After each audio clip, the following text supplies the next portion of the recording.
శ్రీమాత్రే నమ. జై గురు దత్తాత్రేయ నమ.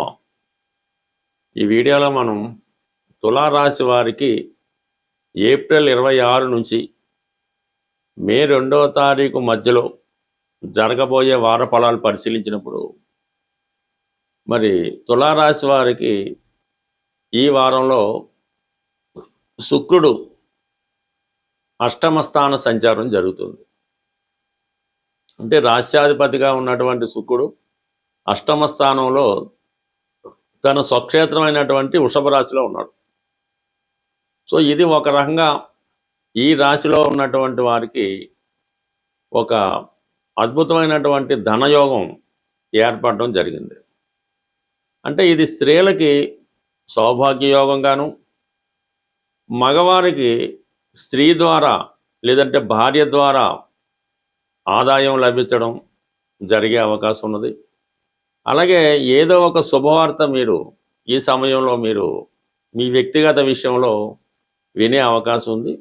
చాలా వరకు స్త్రీలకి వివాహ ప్రయత్నాలు కూడా ఈ సమయంలో ఫలించే అవకాశం ఉన్నది. ఇది సినిమా, టీవీ, మీడియా రంగంలో ఉన్న వాళ్ళకి మంచి పాపులారిటీ లభిస్తుంది. ఒకేసారి మీ నేమ్ అండ్ ఫేము అధికారంలోకి రావడం జరుగుతూ ఉంటుంది. ఇక పైపెచ్చు రవి సప్తమ స్థానంలో ఉచ్చస్థితిలో ఉండడం జరుగుతుంది. సో ఇది మీ జీవిత భాగస్వామి యొక్క హోదా పెరుగుతుంది. వారు ఏ రంగం అనేటువంటి సినిమా రంగం కానీ, టీవీ రంగం కానీ, రియల్ ఎస్టేట్ కానీ, రాజకీయ రంగంలో ఉన్న వారికి తగిన గుర్తింపు, ప్రాధాన్యత రావడం జరుగుతుంది. చాలా బిజీగా ఉండడం కూడా జరుగుతుంది.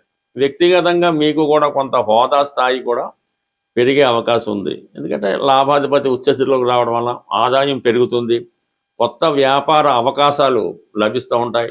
బాగా పెద్దవారితో, ప్రభుత్వ అధికారులతో కానీ, గవర్నమెంట్లో లీడింగ్లో ఉన్నటువంటి ప్రముఖులతో కలిసి మీరు వ్యవహారాలు చేయడం జరుగుతుంటుంది. అలాగే కాంట్రాక్టర్స్, పెద్ద పెద్ద బిల్డింగ్లు కానీ, బ్రిడ్జీలు కానీ, ఇటువంటి పెద్ద పెద్ద కాంట్రాక్టర్స్ కూడా కొత్త అవకాశాలు రావడం జరుగుతూ ఉంటుంది. అంటే ప్రభుత్వంతో కలిసి పనిచేసే అవకాశం మీకు రావడం జరుగుతూ ఉంటుంది. సో ఈ విధంగా కొన్ని వృత్తిపరమైనటువంటి మార్పులు, అభివృద్ధి ఈ తులారాశి వారికి ఈ వారం రావడం జరుగుతుంది.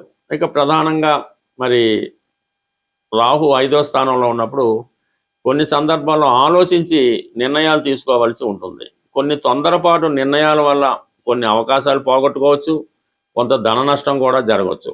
చాలా వరకు ఇది స్పెక్యులేషను, షేర్ మార్కెట్ వాటికి చాలా దూరంగా ఉండాలి. అలాగే ఎవరో ఒకరు మిమ్మల్ని ట్రాప్ చేసే ప్రయత్నం జరుగుతూ ఉంటుంది. ఈ వీడియో కాల్స్ ద్వారానో, ఇంకొకటో ఎప్పుడో జరిగిపోయినాయో మిమ్మల్ని బెదిరించో, భయపెట్టో, ఈ విధంగా కొన్ని బ్లాక్మెయిల్ చేయడం కానీ, ట్రాప్ చేయడం కానీ జరిగే అవకాశం ఉంది. కాబట్టి ఎస్పెషల్లీ తులారాశి వారు ఇది మొగమాటానికి అది వెళ్తూ ఉంటారు. ఎవరైనా హెల్ప్ ఉంటే గమ్మున హెల్ప్ చేస్తూ ఉంటారు. అందువల్ల ఏంటంటే కొద్దిగా ఆలోచించి నిర్ణయం తీసుకోవడం మంచిది.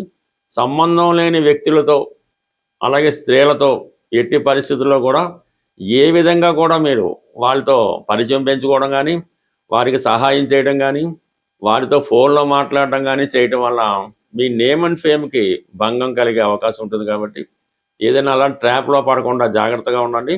బెట్టింగ్ల జోలికి వెళ్లకుండా ఇంకా జాగ్రత్తగా ఉండడం చాలా మంచిది. ఇక ప్రధానంగా మనకి 6వ స్థానంలో శని భగవానుడు. ఇది చాలా వరకు ఉద్యోగ అవకాశాలకి అవకాశం ఉంటుంది. అంటే మరీ పెద్ద పెద్ద ఉద్యోగ అవకాశాలు అయితే రావు, కానీ చిన్నపాటి ఉద్యోగ అవకాశాలు రావడం జరుగుతూ ఉంటుంది. దాంతో కుజుడు ధనాధిపతిగా 6వ స్థాన సంచారం వల్ల ఏదైనా కాంపిటీషన్లో పాల్గొనడం కానీ, పోటీల్లో పాల్గొనడం కానీ, ఇంటర్వ్యూలో పాల్గొనడం, వాటిలో చాలా వరకు సక్సెస్ అన్నది రావడం జరుగుతుంటుంది.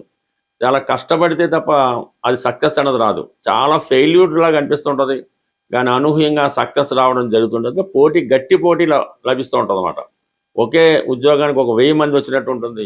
ఆ పోటీలో మీరు నెగ్గడానికి చాలా అవకాశం ఉంటుంది, కానీ చాలా టెన్షన్ పడవలసి ఉంటుంది. అంటే ఓవరాల్గా మాత్రం నిరుద్యోగులు ఉద్యోగంలో అభివృద్ధి సాధిస్తారు. కొత్త ఉద్యోగ ప్రయత్నాలు చాలా వరకు ఫలిస్తాయి.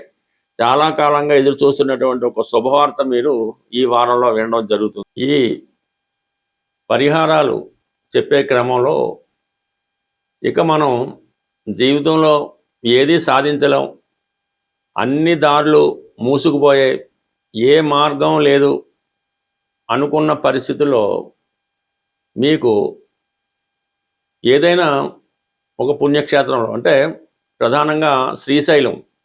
ఈ శ్రీశైలం పుణ్యక్షేత్రంలో అనేక ధర్మసత్రాలు అవి ఉండడం జరిగింది. వాళ్ళు పడుకోవడానికి అకామిడేషన్ ఉంటుంది, అక్కడ భోజన సదుపాయాలు కూడా ఉంటాయి. అంటే అక్కడ కొద్దిగా సేవ చేస్తూ, ఆ వచ్చిన భక్తులు సేవ చేస్తూ అక్కడే మీరు ఒక 15 రోజుల పాటు గడపవలసి ఉంటుంది. అంటే మీ దగ్గర అవసరానికి ధనం ఉన్నా కూడా అటువంటి క్షేత్రాల్లో, అటువంటి ఆశ్రమాల్లో ఒక 15 రోజులు గడపడం, అక్కడ భక్తులకు సేవ చేయడం, ఆశ్రమానికి కొంతవరకు సేవ చేయడం, ఇవి చేయడం వల్ల నెమ్మదిగా మీకు ఒక కొత్త మార్గం కనబడుతూ ఉంటుంది. ఇది ప్రాక్టికల్గా చాలామంది చేయడం జరిగింది. అంటే ఒక విధంగా ఇది స్వామి అయ్యప్ప మాల వేసుకుని లాంటిదే, కానీ ఇది కొద్దిగా డిఫరెంట్. ఇంకా ఏది ఇంక మొత్తం సర్వం కట్టుబట్టలతో వెళ్ళడం, అక్కడ కాలక్షేపం ఒక 15 రోజులు ఉండడం, తిరిగి ఆటోమేటిక్గా ఎవరో ఒకరు వచ్చి మిమ్మల్ని ఇంటికి తీసుకొచ్చి చక్కగా అక్కడ నుంచి మీ జీవితం మారడం జరుగుతూ ఉంటుంది. సో ఇది చేయడం మనకి కొంత ఇబ్బందిగా ఉంది అనుకుందాం. అటువంటి పరిస్థితుల్లో మీ గ్రామంలో, అంటే మీ ఊర్లో ఎనీ టెంపుల్, శివాలయం అవ్వచ్చు, ఆంజనేయ స్వామి టెంపుల్ అవ్వచ్చు, అది శుభ్రంగా ఉదయం పూట ఎవరు చూడకూడదు అనుకుంటే 5 గంటలకో లేచి శుభ్రంగా ఆలయ పరిసరాలన్నీ కూడా శుభ్రంగా తుడిసి, శుభ్రంగా వాటర్తో కడిగి, అంటే అది ఆ దేవాలయాన్ని శుభ్రం చేయడం. ఇలా కూడా ప్రతిరోజు అక్కర్లేకపోయినా కనీసం ఏ శనివారం రోజు, శుక్రవారం రోజు, లేదంటే కంటిన్యూగా 15 రోజులు చేయడం వల్ల కూడా మీకు చాలా మార్పు అన్నది రావడం జరుగుతూ ఉంటుంది. ఆటోమేటిక్గా మీకు కొత్త జీవితాన్ని చూడడం జరుగుతూ ఉంటుంది. అంటే ఇవి చెప్పడానికి, చేయడానికి కొంత కష్టంగా ఉన్నప్పుడు కూడా ఇవే అసలైనటువంటి పరిహారాలు తప్ప, ఇవి చాలా వరకు మిమ్మల్ని జీవితంలో మార్పుకి కారణమవుతూ ఉంటాయి. ఒకసారి మీరు ఇవి ఉపయోగించుకోవడం వల్ల దీని ప్రభావం మీకు కనబడడం జరుగుతూ ఉంటుంది. సో ఇది కాకుండా వేరొక రెమెడీ కూడా ఉంది. అంటే ఇది ఇంకా పవర్ఫుల్గా ఉంటుంది. మీరు బాగా ఇబ్బందుల్లో ఉండడానికి వేరే మార్గం లేదు, ఇంట్లో భోజనం పెట్టడానికి కూడా ఇబ్బంది పడుతున్నారు మీకు.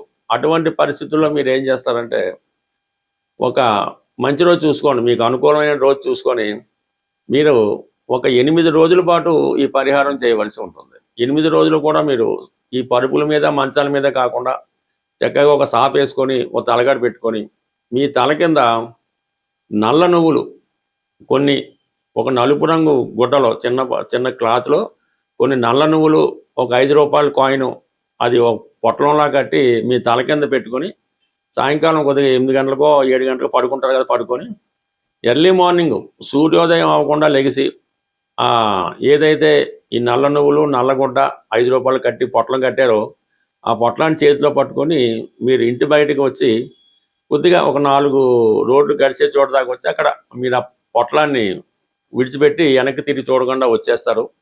వచ్చి మీ స్నాన కార్యక్రమాలు పూర్తి చేసుకోండి. అలా 8 రోజులు చేయండి. మీరు ఏం చేస్తున్నారో కూడా ఎవరికి కూడా తెలియకూడదు. ఈ 8 రోజుల తర్వాత మీ జీవితంలో కంపల్సరీగా మీరు దేని వల్ల ఇబ్బంది పడుతున్నారో, అంటే ఉద్యోగంలో సస్పెండ్ అయినారు, ఉద్యోగం వస్తుంది, అప్పుల వల్ల ఇబ్బంది పడుతున్నారు, ఆడు కొంతకాలం ఆగుతాడు. ఈ విధంగా మీరు ప్రయత్నం చేయండి. ఇందులో నమ్మకం ఇంపార్టెంట్. చేసి చూడటం వల్ల చాలా మంచి ఫలితం అయితే వస్తుంది.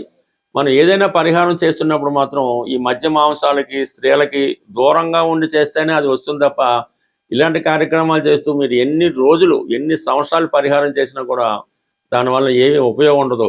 అందువల్ల పరిహారం చేస్తున్నప్పుడు మాత్రం కంపల్సరీగా నియమంగా ఉండవలసి ఉంటుంది. అప్పుడు మాత్రమే ఈ పరిహారాలు మీకు ఉపయోగపడే అవకాశం ఉంటుంది. స్వస్తి.